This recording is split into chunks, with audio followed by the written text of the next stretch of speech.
श्री स्वामी समर्थ।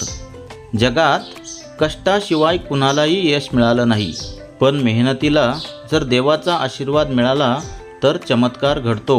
अशीच प्रेरणादायी कथा श्री स्वामी समर्थ महाराजांची। कथा श्रमाचे फळ। श्री स्वामी समर्थ महाराजांचा प्रसंग। एका गावात एक शेतकरी होता। तो खूप गरीब होता, पण मेहनतीवर त्याचा विश्वास होता। दररोज सकाळपासून संध्याकाळपर्यंत शेतात काम करत असे, पण कितीही कष्ट केले तरी पोटभर अन्नही मिळेना। एकदा त्या शेतकऱ्याने विचार केला, मी इतके कष्ट करतो पण फळ मिळत नाही, कदाचित माझे भाग्यच फुटके आहे। आता मी कष्ट करूनही काय उपयोग। तो निराश होऊन स्वामी समर्थ महाराजांकडे गेला। डोळ्यात पाणी आणून म्हणाला, महाराज, मी खूप कष्ट करतो पण मला त्याचे काही फळ मिळत नाही, माझ्या भाग्यातच काही नाही। स्वामी समर्थ हसले आणि म्हणाले, बाळा, श्रम कधी वाया जात नाही। तू लावलेलं बी लगेच फळ देईलच असे नाही, पण योग्य वेळ आल्यावर नक्कीच त्याचे फळ मिळते। तुझे श्रम तुला उद्या नाही मिळाले तर परवा मिळतीलच। या जन्मात नाही मिळाले तर पुढच्या जन्मात नक्कीच मिळतील, पण श्रम वाया जात नाही हे लक्षात ठेव।